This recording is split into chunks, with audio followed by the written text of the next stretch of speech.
మేము మేడిగడ్డ బరాజ్ సందర్శన కూడా పోతా ఉన్నాం. అక్కడ 10 లక్షల క్యూసెక్కులు ఈరోజు కిందికి వృధాగా పోతా ఉన్నాయి, సముద్రంలో కలిసిపోతా ఉన్నాయి. దాన్ని కూడా మీ ద్వారా, పత్రికా మాధ్యమాల ద్వారా, మీడియా ద్వారా ప్రజలకు తప్పకుండా చూపెడతాం. పైన గొంతెండుతున్న గోదావరి పరివాహక ప్రాంతాన్ని మీ ద్వారానే నిన్న చూపెట్టినాం. ఈరోజు కింద వృధాగా పోతున్న నీళ్లను కూడా చూపెడతాం. ఈ నీళ్లను ఎత్తిపోసేందుకు మొత్తం వ్యవస్థ సక్రమంగా ఉన్నా నిర్లక్ష్యం చేస్తున్న ఉద్దేశపూర్వకమైన క్రిమినల్ నెగ్లిజెన్స్ ఏదైతే ఈ ప్రభుత్వం చేస్తున్నదో, నేరపూరిత నిర్లక్ష్యం ఏదైతే చేస్తున్నదో, దీన్ని కూడా శాసనసభ వేదికగా, శాసన మండలి వేదికగా ఎండగడతాం. తప్పకుండా ఈ ప్రాంత రైతుల ప్రయోజనాల కోసం అవసరమైతే ఇందాక నేను చెప్పినట్టు ప్రభుత్వం కనుక సకాలంలో మేల్కొని స్పందించకపోతే తప్పకుండా మేడిగడ్డ అదేవిధంగా ఈ కన్నెపల్లి కాడికి వేలాది మంది రైతులతో వస్తాం. వచ్చి ఈ పంపులను ఆన్ చేసి గోదావరి నీళ్లను తెలంగాణ బీడు భూములకు తప్పకుండా అందిస్తామని చెప్పి కూడా తెలియచేస్తూ, మీరు కూడా దయచేసి పాత్రికేయ మిత్రులు మాతో పాటు మేడిగడ్డకు కూడా రావాలా బరాజ్ కూడా అని చెప్పి విజ్ఞప్తి చేస్తూ, ఏమైనా ప్రశ్నలుంటే కానీ కాంగ్రెస్ ప్రభుత్వం ఏమంటుందంటే ప్రాజెక్టు నిరుపయోగం అని చెప్తూ ప్రాణహిత చేవెళ్ల ప్రాజెక్టు తెర మీద చేస్తుంది. ప్రభుత్వాలు మారినప్పుడల్లా గత ప్రాజెక్టులన్నీ నిరుపయోగం అని కొత్త ప్రాజెక్టు నిర్మించడం ద్వారా ప్రజల మీద భారం పడగాలి. సింపుల్ మాట బ్రదర్, ఇది నేను ఇందాక చెప్పాను, మళ్ళీ కూడా చెప్తున్నా. రాజకీయం అనేది ఒక ఎలక్షన్ల ముందు 6 నెలలు చేస్తే బాగుంటుంది, ప్రజలు కూడా హర్షిస్తారు. 24 గంటల రాజకీయం, 5 ఏళ్ళు రాజకీయం, ఇంకో పని లేదు, తెల్లారలేస్తే నువ్వెంత అంటే నువ్వెంత అని బూతులు మాట్లాడుకుందామంటే ఇక అది ప్రజలకు పనికొచ్చే ముచ్చటనైతే కాదు.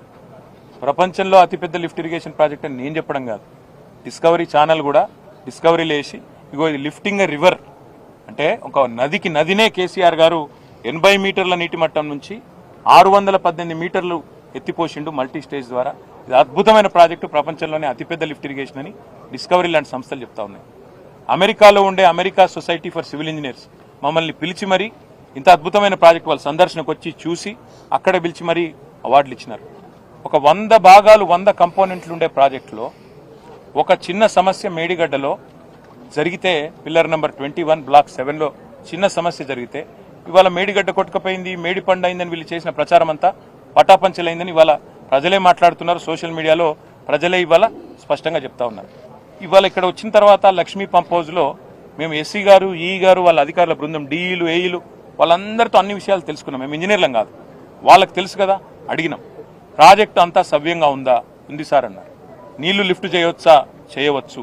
ఇప్పుడు నీళ్లు ఎంత మినిమం ఎంత ఎన్ని క్యూసెక్కుల ఇన్ఫ్లో ఉంటే చేయవచ్చు అని అడిగితే, సార్ ఇవాళ 9,60,000 క్యూసెక్కులు ఇవాళ ఇన్ఫ్లో ఉంది, కేవలం 30,000 క్యూసెక్కులు ఉంటే చాలు పంపులు నడపచ్చు. 30,000 ఉంటే చాలు అంటే ఎక్కడ 30,000 ఎక్కడ 9,60,000 అంటే అన్ని రకాలుగా నీళ్లు ఉన్నాయి. ఉన్నప్పటికీ కేవలం లేనిదల్లా రాజకీయ నిర్ణయం మాత్రం. రాజకీయ నిర్ణయం తీసుకొని ఒక బటన్ ఒత్తితే ఇవాళ మీకు ఎండుతున్న సింగూరులో నీళ్లు లేవు, నిజాం సాగర్లో నీళ్లు లేవు, ఎస్ఆర్ఎస్పీలో నీళ్లు లేవు. అవి కూడా నింపొచ్చు, గతంలో కట్టిన వాటిని స్థిరీకరించవచ్చు దాని కింద ఉండే ఆయకట్టు. అదేవిధంగా కొత్తగా కట్టిన రిజర్వాయర్ మల్లన్న సాగర్, కొండపోచమ్మ సాగరు, అదేవిధంగా బస్వాపూరు, రంగనాయక సాగర్, అన్నపూర్ణ, మిడ్మానేరు, ఇవన్నిటికి వేరే ప్రత్యామ్నాయం కూడా లేదు. పైకున్న వాటికి, మిడ్మానేరు పైన ఉన్న వాటికి వేరే ప్రత్యామ్నాయం లేదు. కాబట్టి మనం చేయవలసిందల్లా ఇప్పుడు ప్రభుత్వాన్ని డిమాండ్ చేయడం. ఒకవేళ ప్రభుత్వం స్పందించకపోతే తప్పకుండా కింద పాలేరు నుంచి మొదలు పెడితే, గోదాడ నుంచి మొదలు పెడితే, సూర్యాపేట, తుంగతుర్తి, పాలకుర్తి, అదేవిధంగా మహబాదు, డోర్నకల్ నుంచి మొదలు పెడితే, వరంగల్ జిల్లా నుంచి హుజురాబాద్, హుస్నాబాదు, ఈ పైన ఉండే గజ్వేలు, భువనగిరి నుంచి మొదలు పెడితే ఇక్కడ దాకా ఉండే రైతులు అందరినీ కూడగట్టుకుని వస్తాం. వచ్చి నీళ్లుండంగా ఎందుకు నీళ్ళు ఎత్తిపోస్తలేరో నిలదీస్తాం, పంపులు ఆన్ చేసి నడిపించి చూపెడతామనే మాట. ఆగస్టు 2 దాకా ప్రభుత్వానికి మేము గడువిస్తున్నాం. వాళ్ళు చాలు చేయకపోతే తప్పకుండా మేము వచ్చి చేస్తాం. మీరన్న మాట వాళ్ళు ఇంకేదో ప్రాజెక్ట్ కడతామంటారు, వాళ్ళు ఏది కట్టుకున్నా మాకు అభ్యంతరం లేదు, కానీ అది అయ్యే పని కాదని మీకు తెలుసు, నాకు తెలుసు. ఎందుకంటే గతంలో మహారాష్ట్రలో కాంగ్రెస్ ప్రభుత్వం ఉండే, అప్పుడు కిరణ్ కుమార్ రెడ్డి గారికి ఆనాడున్న మహారాష్ట్ర ముఖ్యమంత్రి, కాంగ్రెస్ ముఖ్యమంత్రి పృథ్వీరాజ్ చౌహాన్ అనుకుంటా, ఆయనే ఉత్తరం రాసిండు, నువ్వు 152 మీటర్ల మీద కడితే నేను ఒప్పుకోను, నువ్వు దాన్ని తగ్గించాలి, లేకపోతే మహారాష్ట్రలో ముంపు ఉంటుందని చెప్తే కూడా ఈయన వినలేదు.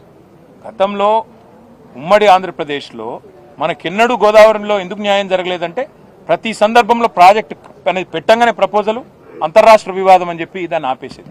అందుకే కేసీఆర్ గారు ఆలోచించి మహారాష్ట్ర పోయి వాళ్ళతో ఒప్పందం చేసుకొని వాళ్లకు ముంపు లేకుండా చేసి ఒక అద్భుతమైన మేడిగడ్డ లాంటి పాయింట్ పట్టుకొని, ఇవాళ మీరు గమనించండి, పైన మీరు కరీంనగర్ నుంచి మాతో పాటు చాలా మంది మిత్రులు వచ్చిండ్రు, రిపోర్టర్లు వరంగల్కి వెళ్ళి వచ్చారు. కరీంనగర్లో నీళ్లు లేవు, వరంగల్ నీళ్లు లేవు, పైన నిర్మల్ల నీళ్లు లేవు, మొత్తం ఫ్లడ్ ఫ్లోలో అసలే నీళ్లు లేవు. అక్కడ నుంచి ఇక్కడ దాకా నీళ్లు లేవు. ఆఖరికి ఇప్పుడు మేము వస్తుంటే రామగుండం కాడ బ్రిడ్జ్ మీద ఆగి చూసినాం, పైకి వెళ్ళి నీళ్లు లేవు. గోదావరిలో మేడిగడ్డ కాడ అద్భుతంగా ఇవాళ 10 లక్షల క్యూసెక్ల నీళ్లు ఒక వరదలాగా కిందికి ఉగ్ర రూపంతో పోతా ఉంది. అందుకే మేము అనేది నీళ్లున్నాయి, లేనిది రాజకీయ సంకల్పం. సిస్టమ్ మొత్తం కేసీఆర్ తయారు చేసి పెట్టిండు. మీరు ఒక బటన్ ఒత్తితే ఇలా గజ్వేల్లో, అక్కడ భువనగిరి ఆలేరులో నీళ్ళు వస్తాయి. ఇలా బ్రహ్మాండంగా మొత్తం ఎన్ రూట్ కూడా నీళ్ళు వస్తాయి. మీరు ఇస్తలేరు. అందుకే ప్రభుత్వాన్ని మేము డిమాండ్ చేసేది, దయచేసి స్పందించండి. దీంతో రాజకీయం ఏం లేదు, ఇప్పుడు ఎన్నికలు కూడా ఏం లేవు. స్పందించి ఆగస్టు 2 లోపల బేసిజానికి పోకుండా వెంటనే పంపులు ఆన్ చేయండి. ఇక్కడ లక్ష్మీ పంప్ హౌస్లో నీళ్ళు అక్కడ దాకా పోతాయి. బ్రహ్మాండంగా రైతులు సంతోషపడతారు, ప్రజలు సంతోషపడతారు. ఇది మా డిమాండ్. Thank you. ఒక్క నిమిషం. Let me say this. Annaram, Sundilla, they are citing NDSA report is what you said, Sandeep. It's absolutely farce. Whatever they are saying is absolutely farce because